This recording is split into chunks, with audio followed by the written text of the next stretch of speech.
La Dame de pique d'Alexandre Pouchkine, traduction de Prosper Mérimée. La Dame de pique signifie malveillance secrète, le nouveau cartomancien. Quand il pleuvait, ils se retrouvaient, souvent, leur mise, Dieu leur pardonne, ils la doublaient, de 50 à 100, et gagnaient, et l'inscrivaient à la craie. C'est ainsi, et oui, qu'ils s'occupaient quand il pleuvait. Chapitre 1. On jouait chez Naroumov, lieutenant aux gardes à cheval. Une longue nuit d'hiver s'était écoulée sans que personne s'en aperçût, et il était 5 heures du matin quand on servit le souper. Les gagnants se mirent à table avec grand appétit. Pour les autres, ils regardaient leurs assiettes vides. Peu à peu néanmoins, le vin de champagne aidant, la conversation s'anima et devint générale. « Qu'as-tu fait aujourd'hui, Sourine ?» demanda le maître de la maison à un de ses camarades. « Comme toujours, j'ai perdu. En vérité, je n'ai pas de chance. Je joue la mirandole. Vous savez si j'ai du sang-froid. Je suis un ponte impassible. Jamais je ne change mon jeu, et je perds toujours. Comment, dans toute ta soirée, tu n'as pas essayé une fois de mettre sur le rouge? En vérité, ta fermeté me passe. Comment trouvez-vous Hermann? Dit un des convives, en montrant un jeune officier du génie. De sa vie, ce garçon-là n'a pas fait un pas au lit, ni touché une carte, et il nous regarde jouer jusqu'à 5 heures du matin. Le jeu m'intéresse, dit Hermann, mais je ne suis pas d'humeur à risquer le nécessaire pour gagner le superflu. Hermann est allemand, il est économe, voilà tout, s'écria Tomsky. Mais ce qu'il y a de plus étonnant, c'est ma grand-mère, la comtesse Anna Fedotovna. Pourquoi cela? Lui demandèrent ses amis. N'avez-vous pas remarqué, reprit Tomsky, qu'elle ne joue jamais? En effet, dit Naroumov, vous ne savez pas le pourquoi. Est-ce qu'il y a une raison? Oh, eh bien écoutez, vous saurez que ma grand-mère, il y a quelque 60 ans, alla à Paris et y fit fureur. On courait après elle pour voir la Vénus moscovite. Richelieu lui fit la cour, et ma grand-mère prétend qu'il s'en fallut peu qu'elle ne l'obligeât par ses rigueurs à se brûler la cervelle. Dans ce temps-là, les femmes jouaient au pharaon. Un soir, au jeu de la cour, elle perdit sur parole contre le duc d'Orléans, une somme très considérable. Rentrée chez elle, ma grand-mère ôta ses mouches, défit ses paniers, et dans ce costume magique, elle a conté sa mésaventure à mon grand-père en lui demandant de l'argent pour s'acquitter. Feu mon grand-père était une espèce d'intendant pour sa femme. Il la craignait comme le feu, mais le chiffre qu'on lui avoua le fit sauter au plancher. Il s'emporta, se mit à faire ses comptes, et prouva à ma grand-mère qu'en 6 mois, elle avait dépensé 1 demi-million. Il lui dit nettement qu'il n'avait pas à Paris ces villages des gouvernements de Moscou et de Saratov, et conclut en refusant les subsides demandés. Vous imaginez bien la fureur de ma grand-mère. Elle lui donna un soufflet et fit lit à part cette nuit-là en témoignage de son indignation. Le lendemain, elle revint à la charge. Pour la première fois de sa vie, elle voulut bien condescendre à des raisonnements et des explications. C'est en vain qu'elle s'efforça de démontrer à son mari qu'il y a dette et dette, et qu'il n'y a pas d'apparence d'en user avec un prince comme avec un carrossier. Toute cette éloquence fut en pure perte. Mon grand-père était inflexible. Ma grand-mère ne savait que devenir. Heureusement, elle connaissait un homme fort célèbre à cette époque. Vous avez entendu parler du comte de Saint-Germain, dont on débite tant de merveilles? Vous savez qu'il se donnait pour une manière de juif errant, possesseur de l'élixir de vie et de la pierre philosophale. Quelques-uns se moquaient de lui comme d'un charlatan. Casanova, dans ses mémoires, dit qu'il était espion. Quoi qu'il en soit, malgré le mystère de sa vie, Saint-Germain était recherché par la bonne compagnie et était vraiment un homme aimable. Encore aujourd'hui, ma grand-mère a conservé pour lui une affection très vive, et elle se fâche tout rouge quand on n'en parle pas avec respect. Elle pensa qu'il pourrait lui avancer la somme dont elle avait besoin, et lui écrivit un billet pour le prier de passer chez elle. Le vieux thaumaturge accourut aussitôt, et la trouva plongée dans le désespoir. En 2 mots, elle le mit au fait, lui raconta son malheur et la cruauté de son mari, ajoutant qu'elle n'avait plus d'espoir que dans son amitié et son obligeance. Saint-Germain prit quelques instants de réflexion. « Madame, dit-il, je pourrais facilement vous avancer l'argent qu'il vous faut, mais je sais que vous n'auriez de repos qu'après me l'avoir remboursé, et je ne veux pas que vous sortiez d'un embarras pour vous jeter dans un autre. Il y a un moyen de vous acquitter. Il faut que vous regagniez cet argent. Mais, mon cher comte, répondit ma grand-mère, je vous l'ai déjà dit, je n'ai plus une pistole. Vous n'en avez pas besoin, reprit Saint-Germain. Écoutez-moi seulement. Alors, il lui apprit un secret que chacun de vous, j'en suis sûr, payerait fort cher. Tous les jeunes officiers étaient attentifs. Tomsky s'arrêta pour allumer une pipe, avala une bouffée de tabac et continua de la sorte. Le soir même, ma grand-mère alla à Versailles au jeu de la reine. Le duc d'Orléans tenait la banque. Ma grand-mère lui débita une petite histoire pour s'excuser de n'avoir pas encore acquitté sa dette. Puis elle s'assit et se mit à ponter. Elle prit 3 cartes, la première gagna, elle doubla son enjeu sur la seconde, gagna encore, doubla sur la troisième. Bref, elle s'acquitta glorieusement. « Pur hasard, dit un des jeunes officiers. « Quel compte » s'écria Hermann. « C'étaient donc des cartes préparées » dit un troisième. « Je ne le crois pas, répondit gravement Tomsky. « Comment » s'écria Narumov. « Tu as une grand-mère qui sait 3 cartes gagnantes et tu n'as pas encore su te le faire indiquer ?»« Ah, c'est là le diable » reprit Tomsky. « Elle avait 4 fils, dont mon père était un. 3 furent des joueurs déterminés, et pas un seul n'a pu lui tirer son secret, qui pourtant leur aurait fait grand bien, et à moi aussi. Mais écoutez ce que m'a raconté mon oncle, le comte Ivan Ilitch, et j'ai sa parole d'honneur. Tchaplitsky, vous savez, celui qui est mort dans la misère après avoir mangé des millions, un jour, dans sa jeunesse, perdit contre Zoritch, environ 300 000 roubles. Il était au désespoir. Ma grand-mère, qui n'était guère indulgente pour les fredaines des jeunes gens, je ne sais pourquoi faisait exception à ses habitudes en faveur de Tchaplinsky. Elle lui donna 3 cartes à jouer, l'une après l'autre, en exigeant sa parole de ne plus jouer ensuite de sa vie. Aussitôt, Tchaplinsky alla trouver Zoritch et lui demanda sa revanche. Sur la première carte, il mit 50 000 roubles. Il gagna, fit Paroli. En fin de compte, avec ces 3 cartes, il s'acquitta et se trouva même en gain. Mais voilà 6 heures. Ma foi, il est temps d'aller se coucher. Chacun vida son verre et l'on se sépara. Chapitre 2. Il paraît que monsieur est décidément pour les suivantes. Que voulez-vous, madame? Elles sont plus fraîches. Propos mondains. La vieille comtesse, Anna Fedotovna, était dans son cabinet de toilette, assise devant une glace. 3 femmes de chambre l'entouraient. L'une lui présentait un pot de rouge, une autre une boîte d'épingles noires. Une troisième tenait un énorme bonnet de dentelle avec des rubans couleur de feu. La comtesse n'avait plus la moindre prétention à la beauté, mais elle conservait les habitudes de sa jeunesse, s'habillait à la mode d'il y a 50 ans, et mettait à sa toilette tout le temps et toute la pompe d'une petite maîtresse du siècle passé. Sa demoiselle de compagnie travaillait à un métier dans l'embrasure de la fenêtre. « Bonjour, grand-maman, dit un jeune officier en entrant dans le cabinet. « Bonjour, mademoiselle Lise. Grand-maman, c'est une requête que je viens vous porter. »« Qu'est-ce que c'est, Paul ?»« Permettez-moi de vous présenter un de mes amis et de vous demander pour lui une invitation à votre bal. »« Amène-le à mon bal et tu me le présenteras là. »« As-tu été hier chez la princesse ? 3 astérix. »« Assurément, c'était délicieux. On a dansé jusqu'à 5 heures.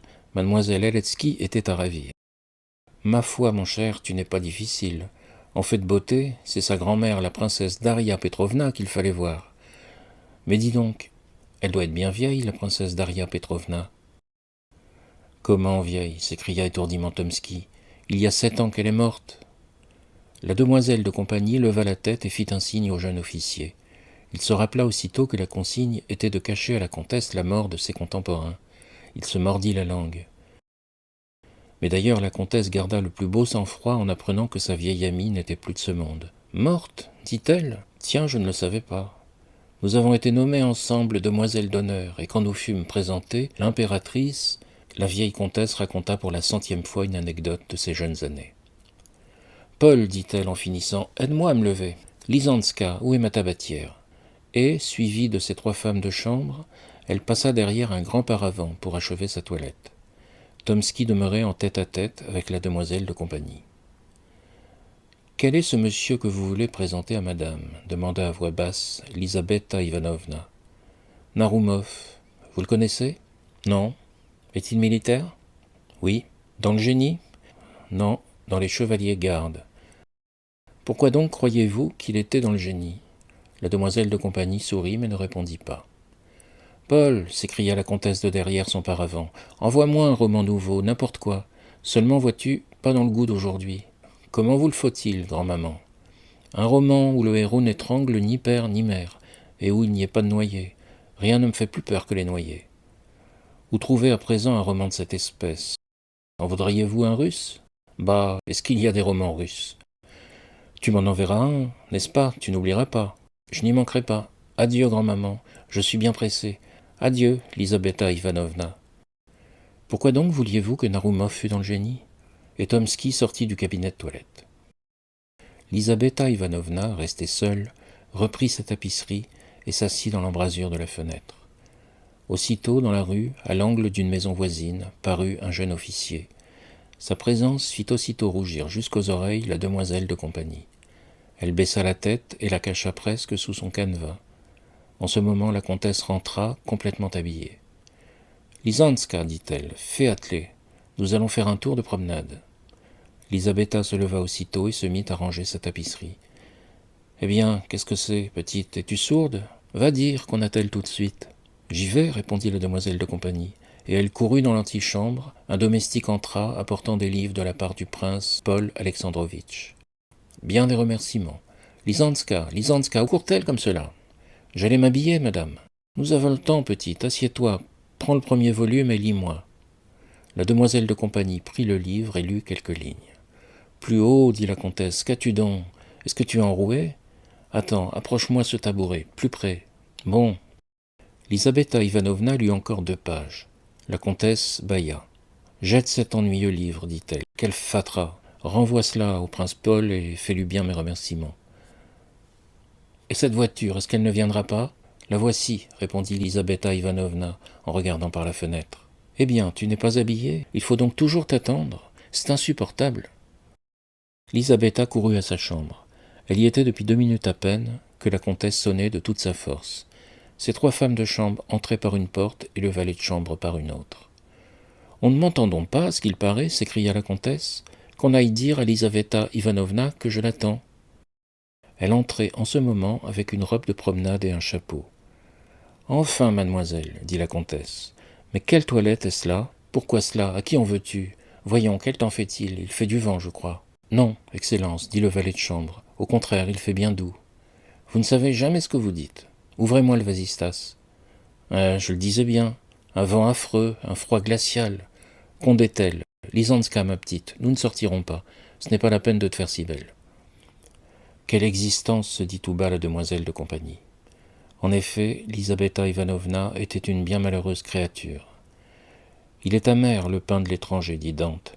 Elle est haute à franchir, la pierre de son seuil. Mais qui pourrait dire les ennuis d'une pauvre demoiselle de compagnie auprès d'une vieille femme de qualité ? Pourtant la comtesse n'était pas méchante, mais elle avait tous les caprices d'une femme gâtée par le monde. Elle était avare, personnelle, égoïste, comme celle qui depuis longtemps avait cessé de jouer un rôle actif dans la société. Jamais elle ne manquait au bal, et là, fardée, vêtue à la mode antique, elle se tenait dans un coin et semblait placée exprès pour servir d'épouvantail. Chacun, en entrant, allait lui faire un profond salut. Mais la cérémonie terminée, personne ne lui adressait plus la parole. Elle recevait chez elle toute la ville, observant l'étiquette dans sa rigueur et ne pouvant mettre les noms sur les figures. Ses nombreux domestiques, engraissés, blanchis dans son antichambre, ne faisaient que ce qu'ils voulaient, et cependant, tout chez elle était au pillage, comme si déjà la mort fût entrée dans sa maison. Lisabeta Ivanovna passait sa vie dans un supplice continuel. Elle servait le thé et on lui reprochait le sucre gaspillé.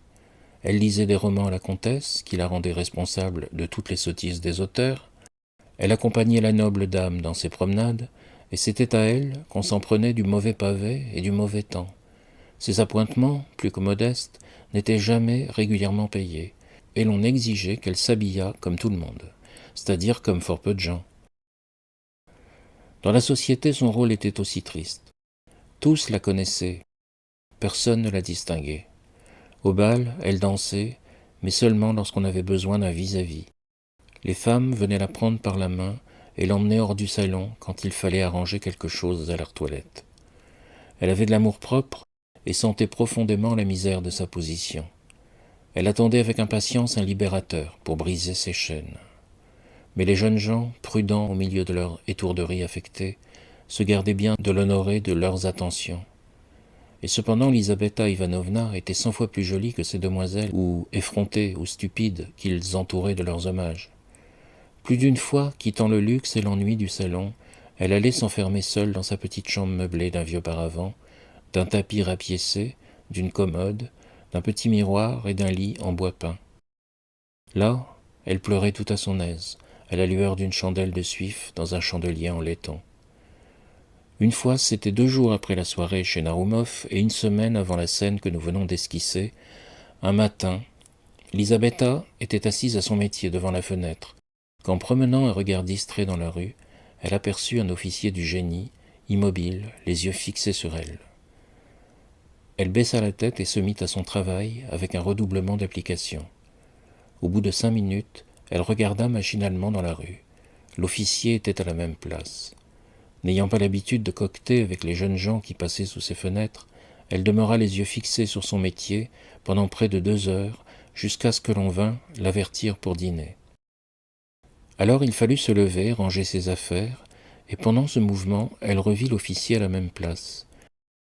Cela lui sembla fort étrange. Après le dîner, elle s'approcha de la fenêtre avec une certaine émotion, mais l'officier du génie n'était plus dans la rue. Elle cessa d'y penser. 2 jours après, sur le point de monter en voiture avec la comtesse, elle le revit planté droit devant la porte, la figure à demi cachée par un collet de fourrure. Mais ses yeux noirs étincelaient sous son chapeau. Lisabeta eut peur sans trop savoir pourquoi, et s'assit en tremblant dans la voiture. De retour à la maison, elle courut à la fenêtre avec un battement de cœur. L'officier était à sa place habituelle, fixant sur elle un regard ardent. Aussitôt elle se retira, mais brûlante de curiosité et en proie à un sentiment étrange qu'elle éprouvait pour la première fois. Depuis lors, il ne se passa pas de jour que le jeune ingénieur ne vint rôder sous sa fenêtre. Bientôt, entre elle et lui, s'établit une connaissance muette. Assise à son métier, elle avait le sentiment de sa présence. Elle relevait la tête, et chaque jour le regardait plus longtemps. Le jeune homme semblait plein de reconnaissance pour cette innocente faveur. Elle voyait avec ce regard profond et rapide de la jeunesse qu'une vive rougeur couvrait les joues pâles de l'officier chaque fois que leurs yeux se rencontraient. Au bout d'1 semaine, elle se prit à lui sourire. Lorsque Tomsky demanda à sa grand-mère la permission de lui présenter un de ses amis, le cœur de la pauvre fille battit bien fort et, lorsqu'elle sut que Narumov était dans les gardes à cheval, elle se repentit cruellement d'avoir compromis son secret en le livrant à un étourdi. Hermann était le fils d'un Allemand établi en Russie, qui lui avait laissé un petit capital. Fermement résolu à conserver son indépendance, il s'était fait une loi de ne pas toucher à ses revenus, vivait de sa solde et ne se passait pas la moindre fantaisie. Il était peu communicatif, ambitieux, et sa réserve fournissait rarement à ses camarades l'occasion de s'amuser de ses dépens. Sous un calme d'emprunt, il cachait des passions violentes, une imagination désordonnée, mais il était toujours maître de lui et avait su se préserver des égarements ordinaires de la jeunesse.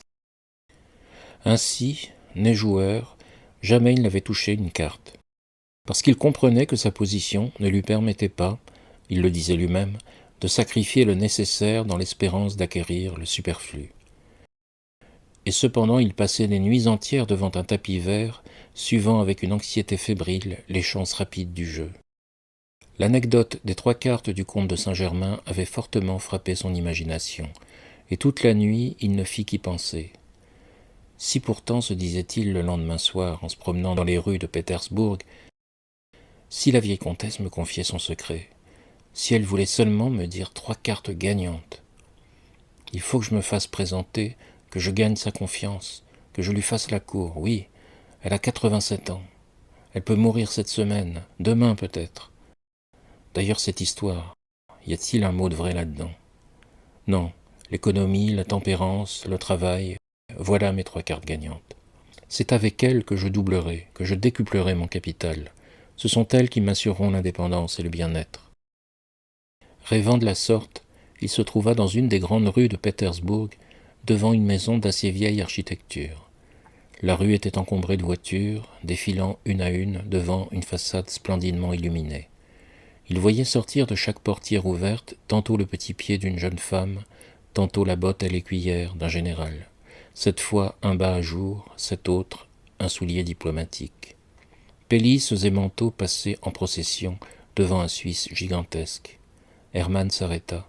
« À qui est cette maison » demanda-t-il à un garde de nuit, rancogné dans sa guérite. « À la comtesse, 3 Astérix. C'était la grand-mère de Tomsky. » Hermann tressaillit. L'histoire des 3 cartes se représenta à son imagination. Il se mit à tourner autour de la maison, pensant à la femme qui l'occupait, à sa richesse, à son pouvoir mystérieux. De retour enfin dans son taudis, il fut longtemps avant de s'endormir, et, lorsque le sommeil s'empara de ses sens, il vit danser devant ses yeux des cartes, un tapis vert, des tas de ducats et de billets de banque. Il se voyait faisant parolis sur parolis, gagnant toujours, empochant des piles de ducats et bourrant son portefeuille de billets. À son réveil, il soupira de ne plus trouver ses trésors fantastiques et, pour se distraire, il alla de nouveau se promener par la ville. Bientôt, il fut en face de la maison de la comtesse, 3 Astérix. Une force invincible l'entraînait. Il s'arrêta et regarda aux fenêtres. Derrière une vitre, il aperçut une jeune tête avec de beaux cheveux noirs, penchée gracieusement sur un livre, sans doute, ou sur un métier. La tête se releva, il vit un frais visage et des yeux noirs. Cet instant-là décida de son sort. Chapitre 3. Vous m'écrivez, mon ange, des lettres de 4 pages plus vite que je ne peux les lire. Correspondance. Lisabeta Ivanovna ôtait son châle et son chapeau quand la comtesse l'envoya chercher. Elle venait de faire remettre les chevaux à la voiture. Tandis qu'à la porte de la rue, 2 laquais hissaient la vieille dame à grand-peine sur le marchepied, Lisabeta aperçut le jeune officier tout auprès d'elle. Elle sentit qu'il lui saisissait la main, la peur lui fit perdre la tête, et l'officier avait déjà disparu, lui laissant un papier entre les doigts. Elle se hâta de le cacher dans son gant. Pendant toute la route, elle ne vit et n'entendit rien. En voiture, la comtesse avait l'habitude sans cesse de faire des questions. « Qui est cet homme qui nous a salués ? Comment s'appelle ce pont ? Qu'est-ce qu'il y a d'écrit sur cette enseigne ?» Lisabeta répondait tout de travers et se fit gronder par la comtesse. « Qu'as-tu donc aujourd'hui, petite ? À quoi penses-tu donc ? Ou bien est-ce que tu ne m'entends pas ? Je ne grassaille pourtant pas, et je n'ai pas encore perdu la tête, hein ?» Lisabeta ne l'écoutait pas. De retour à la maison, elle courut s'enfermer dans sa chambre et tira la lettre de son gant. Elle n'était pas cachetée, et par conséquent il était impossible de ne pas la lire. La lettre contenait des protestations d'amour. Elle était tendre, respectueuse, et mot pour mot traduite d'un roman allemand. Mais Lisabeta ne savait pas l'allemand, et en fut fort contente. Seulement, elle se trouvait bien embarrassée. Pour la première fois de sa vie, elle avait un secret. Être en correspondance avec un jeune homme. Sa témérité la faisait frémir. Elle se reprochait son imprudence et ne savait quel parti prendre. Cesser de travailler à la fenêtre et, à force de froideur, dégoûter le jeune officier de sa poursuite, lui renvoyer sa lettre, lui répondre d'une manière ferme et décidée. À quoi se résoudre ? Elle n'avait ni ami, ni conseiller. Elle se résolut à répondre. Elle s'assit à sa table, prit du papier et une plume et médita profondément. Plus d'une fois elle commença une phrase, puis déchira la feuille. Le billet était tantôt trop sec, tantôt il manquait d'une juste réserve. Enfin, à grand-peine, elle réussit à composer quelques lignes dont elle fut satisfaite. « Je crois, écrivit-elle, que vos intentions sont celles d'un galant jeune homme et que vous ne voudriez pas m'offenser par une conduite irréfléchie. Mais vous comprendrez que notre connaissance ne peut commencer de la sorte. Je vous renvoie votre lettre et j'espère que vous ne me donnerez pas lieu de regretter mon imprudence. » Le lendemain, aussitôt qu'elle aperçut Hermann, elle quitta son métier, passa dans le salon, ouvrit le vasistas et jeta la lettre dans la rue, comptant bien que le jeune officier ne la laisserait pas s'égarer. En effet, Hermann la ramassa aussitôt et entra dans une boutique de confiseur pour la lire. N'y trouvant rien de décourageant, il rentra chez lui, assez content du début de son intrigue amoureuse. Quelques jours après, une jeune personne aux yeux fort éveillés vint demander à parler à mademoiselle Lisabeta de la part d'une marchande de mode. Lisabetta ne la reçut pas sans inquiétude, prévoyant quelques mémoires arriérés. Mais sa surprise fut grande lorsqu'en ouvrant un papier qu'on lui remit, elle reconnut l'écriture de Hermann. « Vous vous trompez, mademoiselle, cette lettre n'est pas pour moi. »« Je vous demande bien pardon, répondit la modiste avec un sourire malin. Prenez donc la peine de la lire. » Lisabetta y jeta les yeux. Hermann demandait un entretien. « C'est impossible, s'écria-t-elle, effrayée et de la hardiesse de la demande et de la manière dont elle lui était transmise. Cette lettre n'est pas pour moi. » Et elle la déchira en 1000 morceaux.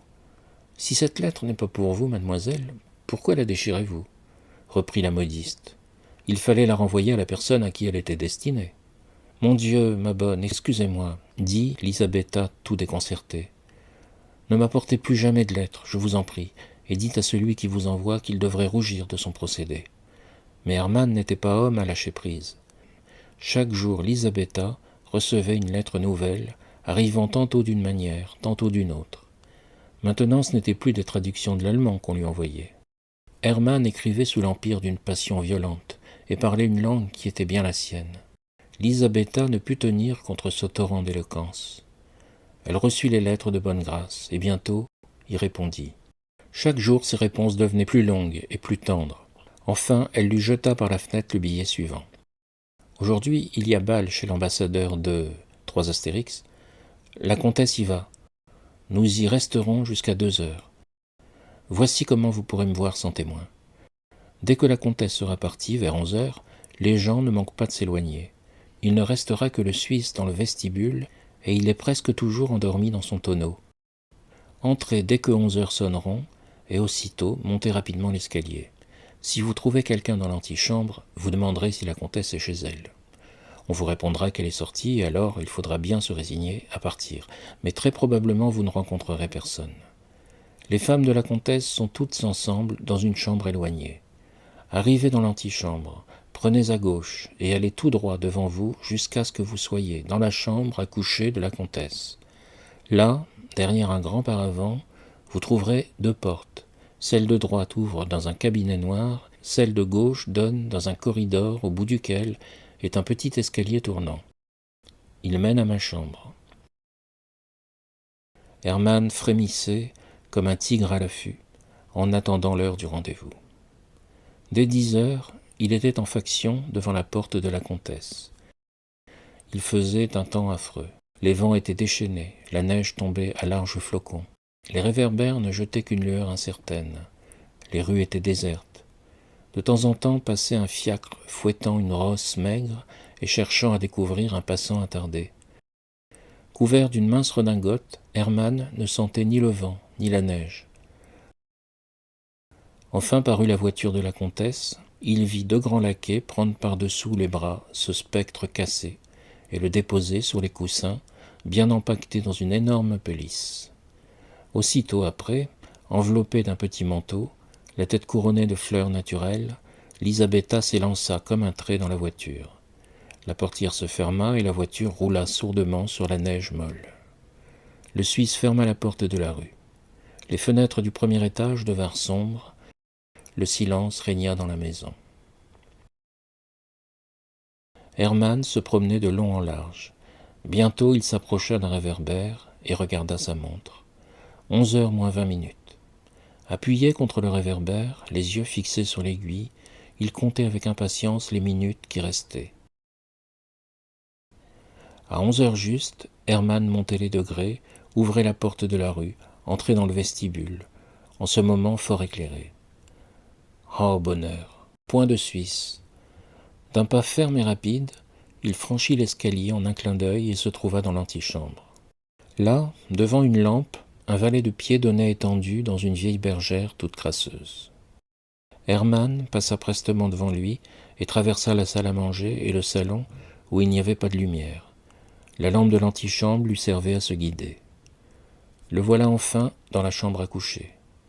Devant l'armoire sainte, remplie de vieilles images, brûlait une lampe d'or. Des fauteuils dorés, des divans aux couleurs passées et aux coussins moelleux étaient disposés symétriquement le long des murailles tendues de soieries de la Chine. On remarquait d'abord 2 grands portraits peints par Madame Lebrun. L'un représentait un homme de 40 ans, gros et haut en couleur, en habit vert clair, avec une plaque sur la poitrine. Le second portrait était celui d'une jeune élégante, le nez aquilin, les cheveux relevés sur les tempes, avec de la poudre et une rose sur l'oreille. Dans tous les coins, on voyait des bergers en porcelaine de Saxe, des vases de toutes formes, des pendules de Leroy, des paniers, des éventails, et les 1000 joujoux à l'usage des dames. Grande découverte du siècle dernier, contemporaine des ballons de Montgolfier et du magnétisme de Mesmer. Hermann passa derrière le paravent qui cachait un petit lit en fer. Il aperçut les deux portes, à droite celle du cabinet noir, à gauche celle du corridor. Il ouvrit cette dernière, vit le petit escalier qui conduisait chez la pauvre demoiselle de compagnie. Puis il referma cette porte et entra dans le cabinet noir. Le temps s'écoulait lentement. Dans la maison, tout était tranquille. La pendule du salon sonna minuit et le silence recommença. Hermann était debout, appuyé contre un poêle sans feu. Il était calme. Son cœur battait par pulsations bien égales, comme celui d'un homme déterminé à braver tous les dangers qui s'offriront à lui, parce qu'il les sait inévitables. Il entendit sonner 1 heure, puis 2 heures, puis bientôt après, le roulement lointain d'une voiture. Alors il se sentit ému malgré lui. La voiture approcha rapidement et s'arrêta. Grand bruit aussitôt de domestiques courant dans les escaliers, des voix confuses. Tous les appartements s'illuminent et 3 vieilles femmes de chambre entrent à la fois dans la chambre à coucher. Enfin paraît la comtesse, momie ambulante, qui se laisse tomber dans un grand fauteuil à la Voltaire. Hermann regardait par une fente. Il vit Elisabetta passer tout contre lui, et il entendit son pas précipité dans le petit escalier tournant. Au fond du cœur, il sentit bien quelque chose comme un remords, mais cela passa. Son cœur redevint de pierre. La comtesse se mit à se déshabiller devant un miroir. On lui ôta sa coiffure de rose, et on sépara sa perruque poudrée de ses cheveux à elle, tout ras et tout blanc. Les épingles tombaient en pluie autour d'elle. Sa robe jaune, lamée d'argent, glissa jusqu'à ses pieds gonflés. Hermann assista malgré lui à tous les détails peu ragoûtants d'une toilette de nuit. Enfin, la comtesse demeura en peignoir et en bonnet de nuit. En ce costume plus convenable à son âge, elle était un peu moins effroyable. Comme la plupart des vieilles gens, la comtesse était tourmentée par des insomnies. Après s'être déshabillée, elle fit rouler son fauteuil dans l'embrasure d'une fenêtre et congédia ses femmes. On éteignit les bougies, et la chambre ne fut plus éclairée que par la lampe qui brûlait devant les saintes images. La comtesse, toute jaune, toute ratatinée, les lèvres pendantes, se balançait doucement à droite et à gauche. Dans ses yeux ternes, on lisait l'absence de la pensée, et, en la regardant se brandiller ainsi, on eût dit qu'elle ne se mouvait pas par l'action de la volonté, mais par quelque mécanisme secret. Tout à coup, ce visage de mort changea d'expression. Les lèvres cessèrent de trembler, les yeux s'animèrent. Devant la comtesse, un inconnu venait de paraître. C'était Hermann. « N'ayez pas peur, madame, » dit Hermann à voix basse, mais en accentuant bien ses mots. « Pour l'amour de Dieu, n'ayez pas peur. Je ne veux pas vous faire le moindre mal. Au contraire, c'est une grâce que je viens implorer de vous. » La vieille le regardait en silence, comme si elle ne comprenait pas. Il crut qu'elle était sourde, et se penchant à son oreille, il répéta son exorde. La comtesse continua à garder le silence. « Vous pouvez, continua Hermann, assurer le bonheur de toute ma vie, et sans qu'il vous en coûte rien.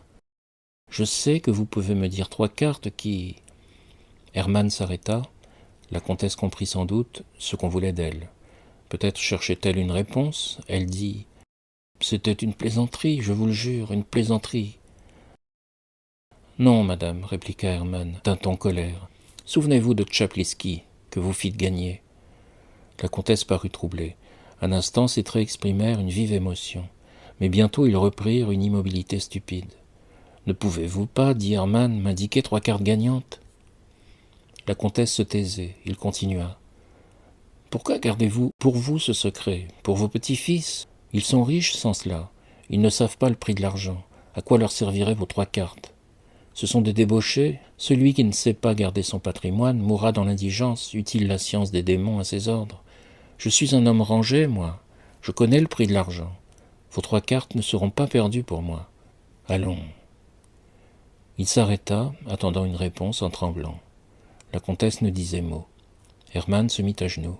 « Si votre cœur a jamais connu l'amour, si vous vous rappelez ces douces extases, si vous avez jamais souri au cri d'un nouveau-né, si quelque sentiment humain a jamais fait battre votre cœur, je vous en supplie, par l'amour d'un époux, d'un amant, d'une mère, par tout ce qu'il y a de saint dans la vie, ne rejetez pas ma prière. Révélez-moi votre secret, voyons.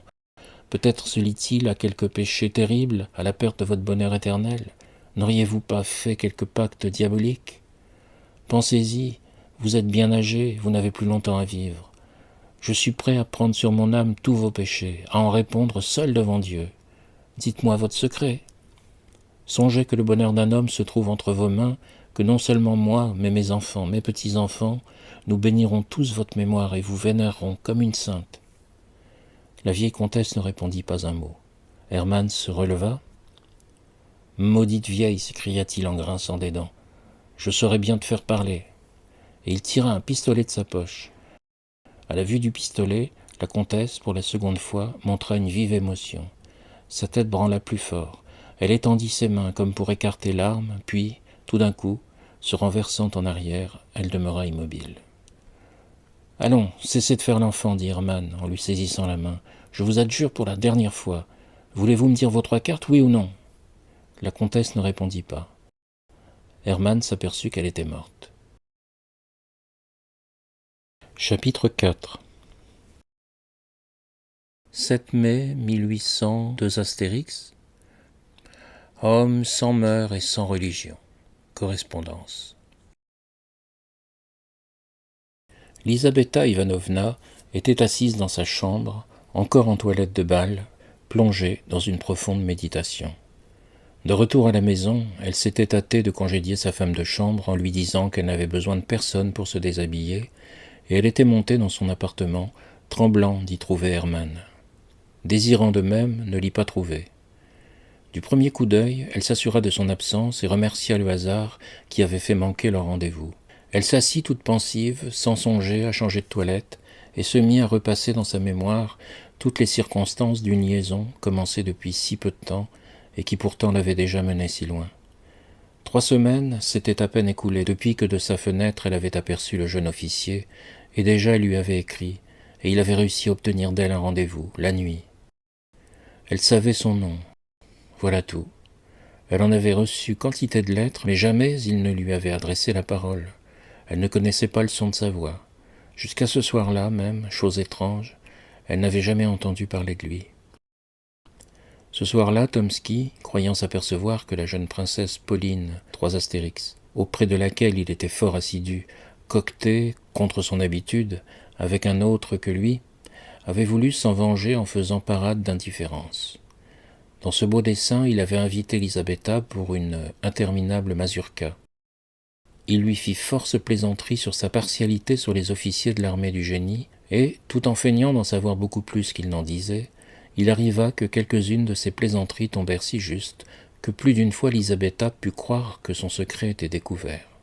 « Mais enfin, dit-elle en souriant, de qui tenez-vous tout cela ? » ?»« D'un ami de l'officier que vous savez, d'un homme très original. » »« Et quel est cet homme si original ? » ?»« Il s'appelle Hermann. » Elle ne répondit rien, mais elle sentit ses mains et ses pieds se glacer. « Hermann est un héros de roman, » continua Tomsky. « Il a le profil de Napoléon et l'âme de Méphistophélès. Je crois qu'il a au moins 3 crimes sur la conscience. Comme vous êtes pâle. J'ai la migraine. Eh bien, que vous a dit ce monsieur Hermann ? N'est-ce pas ainsi que vous l'appelez ? Hermann est très mécontent de son ami, de l'officier du génie que vous connaissez. Il dit qu'à sa place, il en userait autrement. Et puis, je parierais que Hermann a ses projets sur vous. Du moins, il paraît écouter avec un intérêt fort étrange les confidences de son ami. Et où m'a-t-il vu ? À l'église, peut-être, à la promenade, Dieu sait où. Peut-être dans votre chambre, pendant que vous dormiez. Il est capable de tout. En ce moment, 3 dames s'avançant, selon les us de la mazurka, pour l'inviter à choisir entre oubli ou regret, interrompirent une conversation qui excitait douloureusement la curiosité de Lisabeta Ivanovna. La dame qui, en vertu de ces infidélités que la mazurka autorise, venait d'être choisie par Tomsky était la princesse Pauline. Il y eut entre eux une grande explication pendant les évolutions répétées que la figure les obligeait à faire et la conduite très lente jusqu'à la chaise de la dame. De retour auprès de sa danseuse, Tomsky ne pensait plus ni à Hermann ni à Lizaveta Ivanovna. Elle essaya vainement de continuer la conversation, mais la mazurka finit et aussitôt après la vieille comtesse se leva pour sortir. Les phrases mystérieuses de Tomsky n'étaient autre chose que des platitudes à l'usage de la mazurka, mais elles étaient entrées profondément dans le cœur de la pauvre demoiselle de compagnie. Le portrait ébauché par Tomsky lui parut d'une ressemblance frappante et, grâce à son érudition romanesque, elle voyait dans le visage assez insignifiant de son adorateur de quoi la charmer et l'effrayer tout à la fois. Elle était assise, les mains dégantées, les épaules nues, sa tête parée de fleurs tombée sur sa poitrine, quand tout à coup la porte s'ouvrit et Hermann entra. Elle tressaillit. « Où étiez-vous » lui demanda-t-elle, toute tremblante. « Dans la chambre à coucher de la comtesse, répondit Hermann. « Je la quitte à l'instant. Elle est morte. »« Bon Dieu, que dites-vous » ?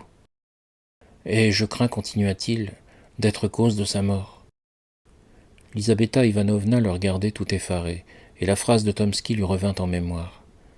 Il a au moins 3 crimes sur la conscience. Hermann s'assit auprès de la fenêtre et lui raconta tout. Elle l'écouta avec épouvante. Ainsi, ces lettres si passionnées, ces expressions brûlantes, cette poursuite si hardie, si obstinée, tout cela, l'amour ne l'avait pas inspiré. L'argent seul, voilà ce qui enflammait son âme. Elle qui n'avait que son cœur à lui offrir, pouvait-elle le rendre heureux ? Pauvre enfant. Elle avait été l'instrument aveugle d'un voleur, du meurtrier de sa vieille bienfaitrice. Elle pleurait amèrement dans l'agonie de son repentir. Hermann la regardait en silence.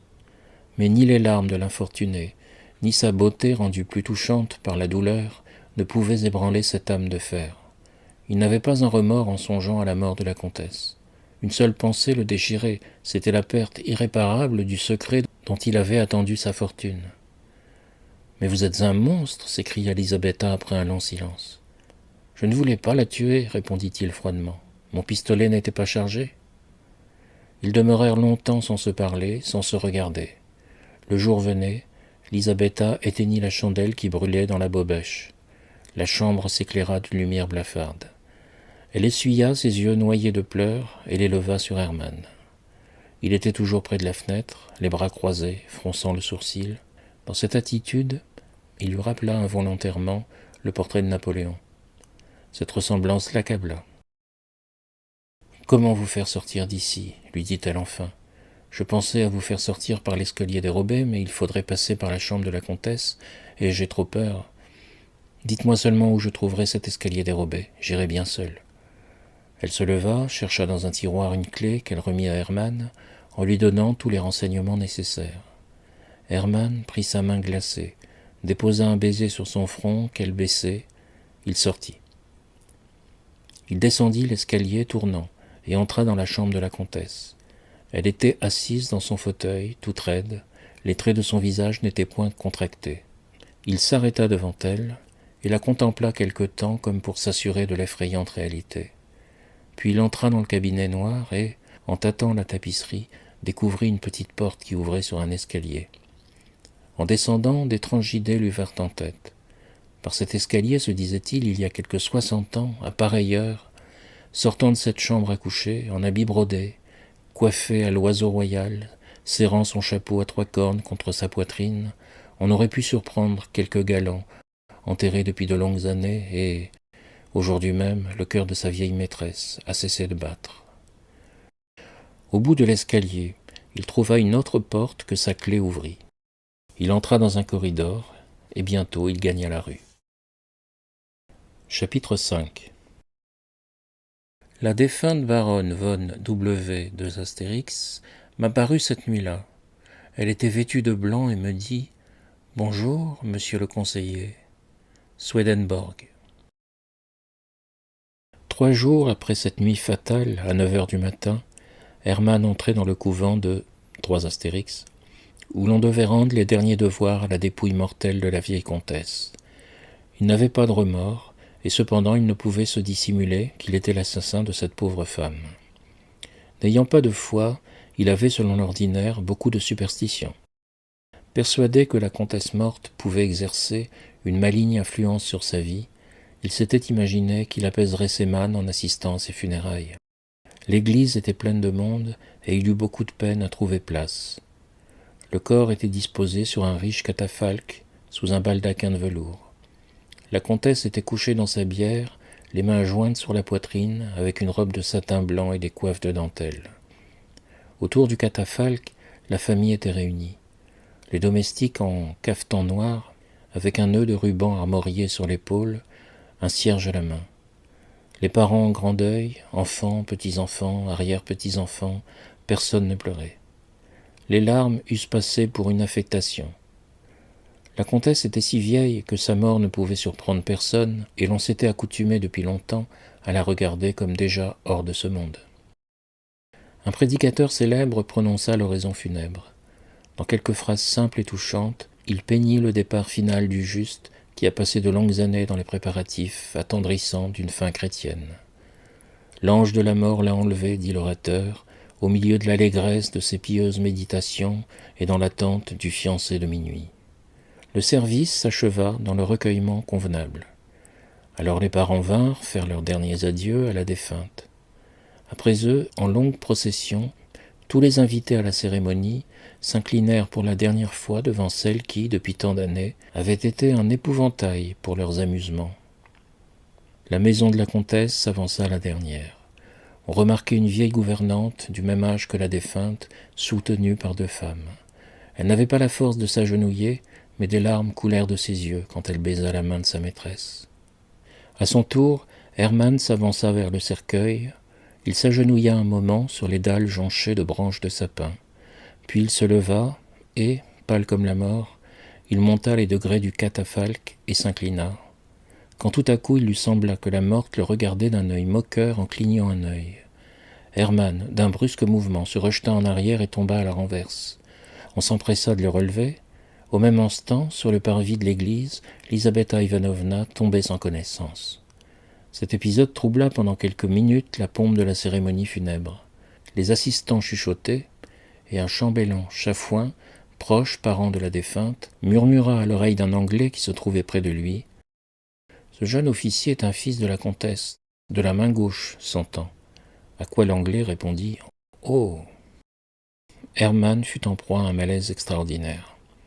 Dans le restaurant solitaire où il prenait ses repas, il but beaucoup contre son habitude, dans l'espoir de s'étourdir. Mais le vin ne fit qu'allumer son imagination et donner une activité nouvelle aux idées qui le préoccupaient.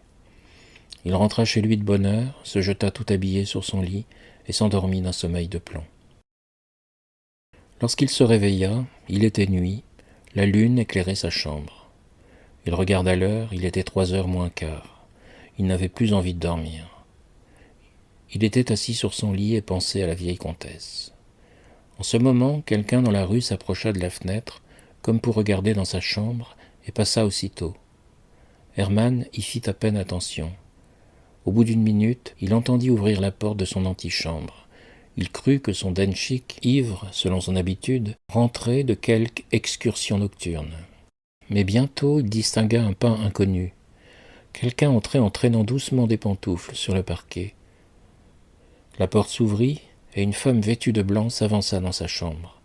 Hermann s'imagina que c'était sa vieille nourrice, et il se demanda ce qui pouvait l'amener à cette heure de la nuit.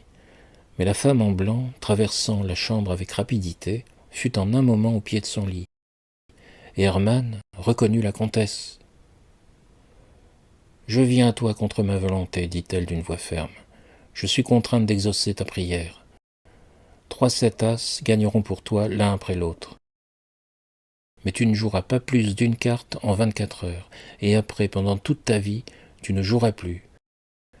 Je te pardonne ma mort, pourvu que tu épouses ma demoiselle de compagnie, Lizaveta Ivanovna. » À ces mots, elle se dirigea vers la porte et se retira en traînant encore ses pantoufles sur le parquet.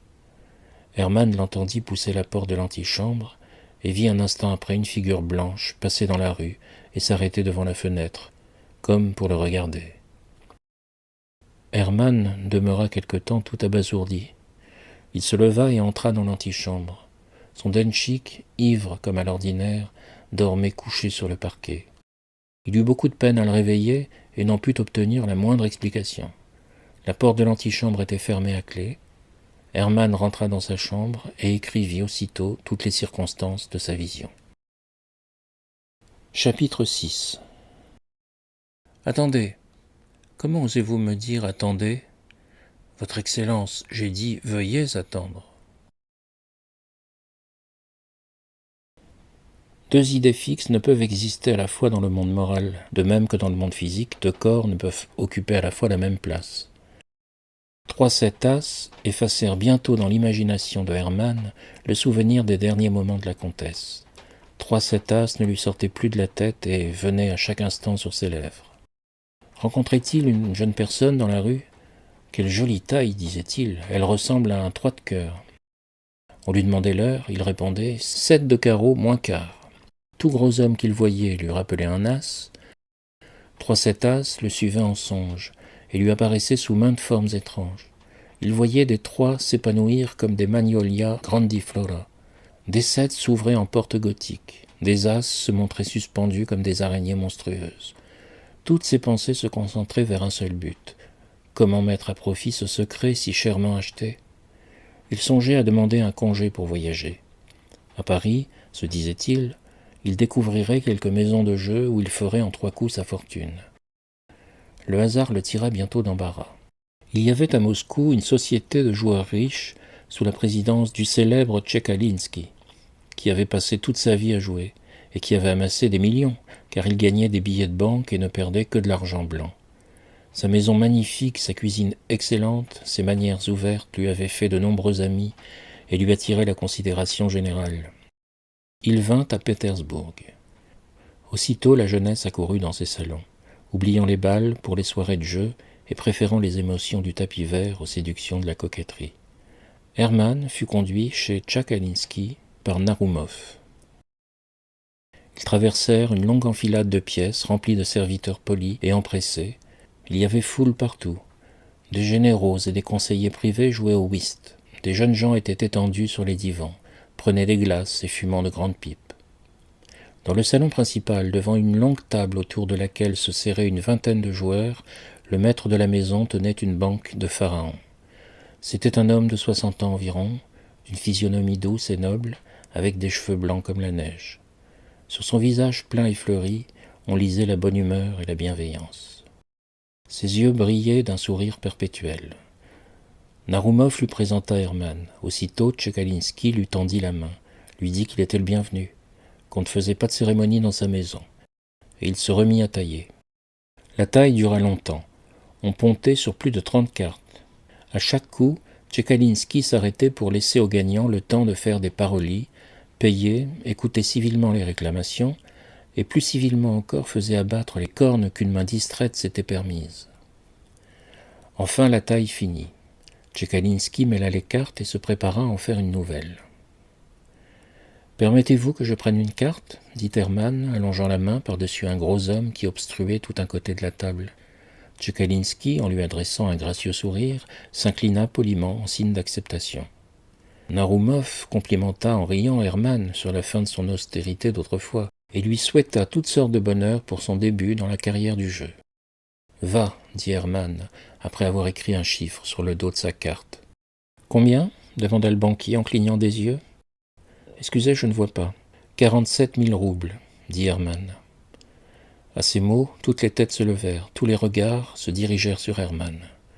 Il a perdu l'esprit, pensa Naroumov. Permettez-moi de vous faire observer, monsieur, dit Tchekalinsky avec son éternel sourire, que votre jeu est un peu fort. Jamais on ne ponte ici que 275 000 roubles sur le simple. Bon, dit Hermann. Mais faites-vous ma carte, oui ou non ? Tchekalinsky s'inclina en signe d'assentiment. Je voulais seulement vous faire observer, dit-il, que, bien que je sois parfaitement sûr de mes amis, je ne puis tailler que devant de l'argent comptant. Je suis parfaitement convaincu que votre parole vaut de l'or. Cependant, pour l'ordre du jeu et la facilité des calculs, je vous serais obligé de mettre de l'argent sur votre carte. Hermann tira de sa poche un billet et le tendit à Tchekalinsky, qui, après l'avoir examiné d'un clin d'œil, le posa sur la carte de Hermann. Il tailla, à droite, 20 indices, à gauche un 3. Je gagne, dit Hermann en montrant sa carte. Un murmure d'étonnement circula parmi les joueurs. Un moment, les sourcils du banquier se contractèrent, mais aussitôt son sourire habituel reparut sur son visage. « Faut-il régler » demanda-t-il au gagnant. « Si vous avez cette bonté. » Tchekalinski tira des billets de banque de son portefeuille et paya aussitôt. Hermann empocha son gain et quitta la table. Naroumov n'en revenait pas. Hermann but un verre de limonade et rentra chez lui. Le lendemain au soir, il revint chez Tchekalinski, qui était encore à tailler. Hermann s'approcha de la table. Cette fois les pontes s'empressèrent de lui faire une place. Tchekalinski s'inclina d'un air caressant. Hermann attendit une nouvelle taille, puis prit une carte sur laquelle il mit ses 47 000 roubles et, en outre, le gain de la veille. Tchekalinski commença à tailler. Un valet sortit à droite, un 7 à gauche. Hermann montra un 7. Il y eut un « Ah, général !» Tchekalinski était évidemment mal à son aise. Il compta 94 000 roubles et les remit à Hermann, qui les prit avec le plus grand sang-froid, se leva et sortit aussitôt. Il reparut le lendemain, à l'heure accoutumée. Tout le monde l'attendait. Les généraux et les conseillers privés avaient laissé leur whist pour assister à un jeu si extraordinaire. Les jeunes officiers avaient quitté les divans. Tous les gens de la maison se pressaient dans la salle. Tous entouraient Hermann. À son entrée, les autres joueurs cessèrent de ponter, dans leur impatience de le voir aux prises avec le banquier, qui, pâle mais toujours souriant, le regardait s'approcher de la table et se disposait à jouer seul contre lui. Chacun d'eux défit à la fois un paquet de cartes. Hermann coupa, puis il prit une carte et la couvrit d'un monceau de billets de banque. On eût dit les apprêts d'un duel. Un profond silence régnait dans la salle. Tchekalinski commença à tailler. Ses mains tremblaient. À droite, on vit sortir une dame. À gauche, un as. « L'as gagne », dit Hermann, et il découvrit sa carte. « Votre dame a perdu », dit Tchekalinski d'un ton de voix mielleux. Hermann tressaillit. Au lieu d'un as, il avait devant lui une dame de pique. Il n'en pouvait croire ses yeux, et ne comprenait pas comment il avait pu se méprendre de la sorte. Les yeux attachés sur cette carte funeste, il lui sembla que la dame de pique clignait de l'œil et lui souriait d'un air railleur. Il reconnut avec horreur une ressemblance étrange entre cette dame de pique et la défunte comtesse. « Maudite vieille !» s'écria-t-il, épouvanté. Tchekalinski d'un coup de râteau ramassa tout son gain. Hermann demeura longtemps immobile, anéanti. Quand enfin il quitta la table de jeu, il eut un moment de causerie bruyante. « Un fameux ponte !» disaient les joueurs. Tchekalinski mêla les cartes, et le jeu continua. Hermann est devenu fou. Il est à l'hôpital d'Aboukov, le numéro 17. Il ne répond à aucune question qu'on lui adresse, mais on l'entend répéter sans cesse « 3-7 as, 3-7 dames ». Lisabeta Ivanovna vient d'épouser un jeune homme très aimable, fils de l'intendant de la défunte comtesse. Il a une bonne place et c'est un garçon fort rangé. Lisabeta a pris chez elle une pauvre parente dont elle a fait l'éducation. Tomsky a passé chef d'escadron. Il a épousé la princesse Pauline.